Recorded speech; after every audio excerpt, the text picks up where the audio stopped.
Hi ವೀಕ್ಷಕರೇ, ಎಲ್ಲರಿಗೂ ನಮಸ್ಕಾರ. ಇವತ್ತು ನಾನು ಮಾಡ್ತಾ ಇರೋ ರೆಸಿಪಿ ಬಂದು ವೆಜ್ ಪಲಾವ್ ಅಂದ್ರೆ ತರಕಾರಿ ಪಲಾವ್. ಅದಕ್ಕೆ ಬೇಕಾಗುವಂತ ಪದಾರ್ಥಗಳನ್ನ ನೋಡ್ಕೊಳ್ಳೋಣ ಬನ್ನಿ. ಒಗ್ಗರಣೆಗೆ ಬೇಕಾಗುವಂತ ಪದಾರ್ಥಗಳು: ಪಲಾವ್ ಸಾಮಾನ್ ಯಾವುದೆಂದರೆ ಸ್ವಲ್ಪ ಕಲ್ಲುವ್ವ, ಸ್ವಲ್ಪ ಕಸ್ತೂರಿ ಮೇಥಿ, 2 ಪಲಾವ್ ಎಲೆ, 1 ಸ್ಟಾರ್, ಸ್ವಲ್ಪ ಜಾಪಾತ್ರೆ, 2 ಮರಾಠಿ ಮೊಗ್ಗು. ಒಗ್ಗರಣೆಗೆ ಬೇಕಾದ ತರಕಾರಿಗಳು: 3 ರಿಂದ 4 ಟೊಮೊಟೊ, ಸ್ವಲ್ಪ ಪುದೀನ, 1 ಕ್ಯಾರೆಟ್, 2 ಗೆಡ್ಡೆಕೋಸು, 7 ರಿಂದ 8 ಬೀನ್ಸ್. ಇದಕ್ಕೆ ಬೇಕಾದಂತ ಮಸಾಲೆ ಪದಾರ್ಥಗಳು ಯಾವುದು ಎಂದರೆ 1/4 ಇಂಚ್ ಶುಂಠಿ, 1 ಬೆಳ್ಳುಳ್ಳಿ, ಸ್ವಲ್ಪ ಕಾಯಿ, 4 ಹಸಿಮೆಣಸಿಕಾಯಿ, 1 ಚಕ್ಕೆ, 8 ಲವಂಗ, ಸ್ವಲ್ಪ ಪುದೀನ, ಸ್ವಲ್ಪ ಕೊತ್ತಂಬರಿ ಸೊಪ್ಪು. ಇದಕ್ಕೆ ನಾನು 1 ಗ್ಲಾಸ್ ಅಕ್ಕಿ ತಗೊಂಡಿದ್ದೀನಿ. ಇದನ್ನ 10 ನಿಮಿಷ ನೀರಲ್ಲಿ ನೆನೆ ಹಾಕಿಟ್ಟಿದ್ದೀನಿ. 1 ಗ್ಲಾಸ್ ಅಕ್ಕಿಗೆ 2 ಗ್ಲಾಸ್ ನೀರ್ ನಾವು ಹಾಕೊಳ್ಬೇಕು. ಇದು 3 ರಿಂದ 4 ಜನ ತಿಂಡಿ ಮಾಡ್ಕೋಬಹುದು. ರುಚಿಗೆ ತಕ್ಕಷ್ಟು ಉಪ್ಪು ಮತ್ತೆ ಒಗ್ಗರಣೆಗೆ ಎಣ್ಣೆ. ಇದನ್ನ ಹೇಗೆ ಮಾಡೋದು ಅಂತ ನೋಡೋಣ ಬನ್ನಿ. ಈಗ ನಾನು 2 ರಿಂದ 3 ಸ್ಪೂನ್ ಎಣ್ಣೆ ಹಾಕೊಳ್ತಾ ಇದ್ದೀನಿ. ಈಗ ನಾನು ಪಲಾವ್ ಸಾಮಾನ್ ಹಾಕೊಳ್ತಾ ಇದ್ದೀನಿ.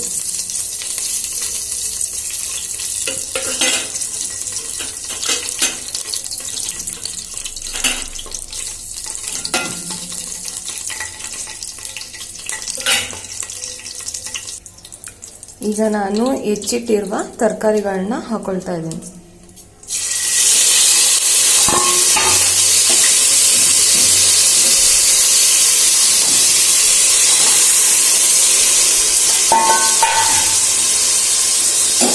ಈಗ ಈ ತರಕಾರಿಗಳನ್ನ ಎಣ್ಣೆಯಲ್ಲಿ 5 ನಿಮಿಷ ಚೆನ್ನಾಗಿ ಫ್ರೈ ಮಾಡಬೇಕು.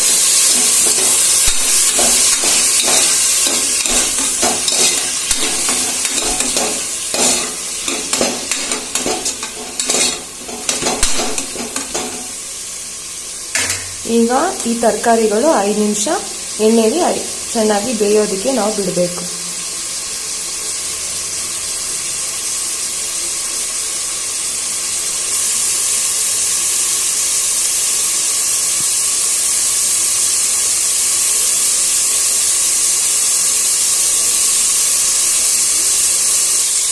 ಈಗ ತರಕಾರಿ ಚೆನ್ನಾಗಿ ಬೆಂದಿದೆ. ಇವಾಗ ನಾವು ರುಬ್ಬಿರುವಂತ ಮಸಾಲೆಯನ್ನ ಹಾಕ್ತಾ ಇದ್ದೀನಿ ನಾನು.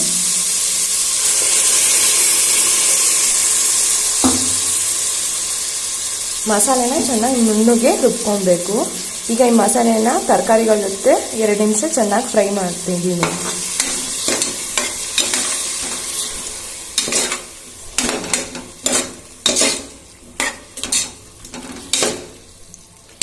ಇದು ಮಸಾಲೆ 1-2 ನಿಮಿಷ ತರಕಾರಿ ಜೊತೆ ಚೆನ್ನಾಗಿ ಬೇಯಬೇಕು.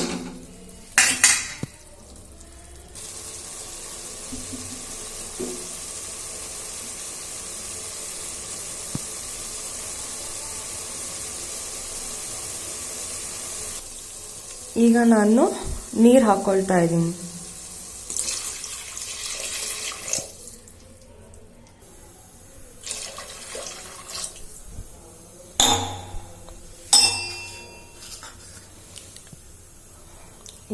ಈಗ ಸ್ವಲ್ಪ ಉಪ್ಪು ಹಾಕೊಳ್ತಾ ಇದ್ದೀನಿ. ನೀರು ಇವಾಗ 5 ನಿಮಿಷ ಚೆನ್ನಾಗಿ ಕುದಿಬೇಕು.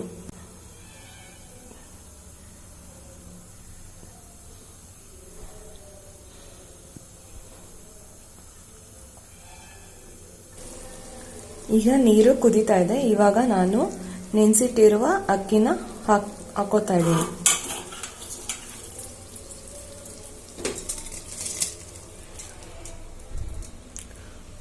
ಲೋ ಫ್ಲೇಮ್ ಅಲ್ಲಿ ಮಾಡಿ ನಾವು ಅಕ್ಕಿನ ಹಾಕೊಳ್ಬೇಕು.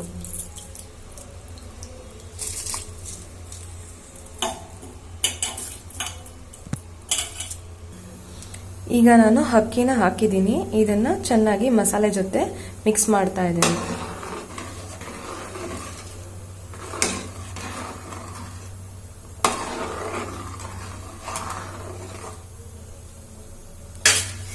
ಈಗ 1-2 ನಿಮಿಷ ಕುದಿಬೇಕು. ನಂತರ ಕುಕ್ಕರ್ ಲಿಡ್ನ ಕ್ಲೋಸ್ ಮಾಡ್ತೀನಿ.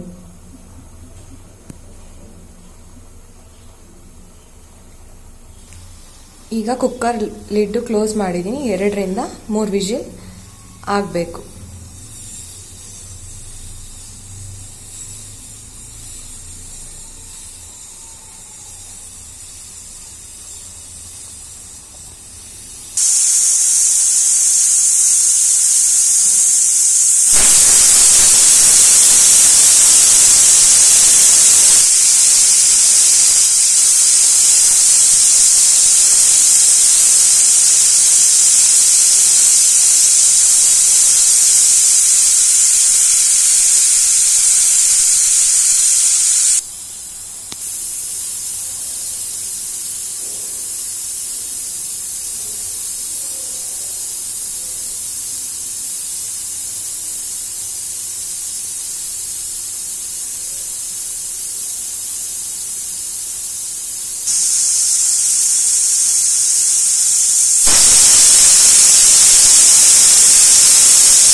ಈಗ 3 ವಿಜಿಲ್ ಆಗಿದೆ. ಈಗ ನಾನು ಸ್ಟವ್ ಆಫ್ ಮಾಡ್ತಾ ಇದ್ದೀನಿ.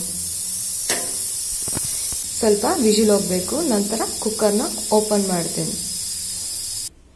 ಈಗ ವಿಜಿಲ್ ಹೋಗಿದೆ. ಈಗ ಕುಕ್ಕರ್ ಲಿಡ್ನ ಓಪನ್ ಮಾಡ್ತಾ ಇದ್ದೀನಿ. ಈಗ ನಾನು ಮಿಕ್ಸ್ ಮಾಡ್ಕೊಳ್ತಾ ಇದ್ದೀನಿ ರೈಸ್.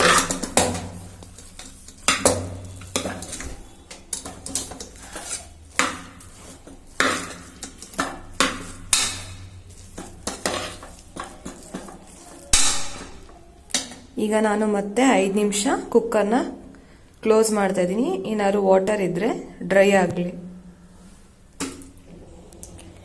ನೋಡಿ ವೀಕ್ಷಕರೇ, ಬಿಸಿ ಬಿಸಿ ತರಕಾರಿ ಪಲಾವ್ ಸವಿಯಲು ಸಿದ್ಧ. ನೀವು ಈ ರೆಸಿಪಿನ ಎಲ್ಲರೂ ಮನೇಲಿ ಟ್ರೈ ಮಾಡಿ ಹೇಗಿದೆ ಅಂತ ಕಮೆಂಟ್ ಬಾಕ್ಸ್ ಅಲ್ಲಿ ತಿಳಿಸಿ. ಇನ್ನೂ ಹೆಚ್ಚಿನ ವಿಡಿಯೋಗಳಿಗೆ ಪ್ರೋತ್ಸಾಹಿಸಿ. ಪ್ಲೀಸ್ ನನ್ನ ಚಾನಲ್ಗೆ ಸಬ್ಸ್ಕ್ರೈಬ್ ಮಾಡಿ. Thank you for watching.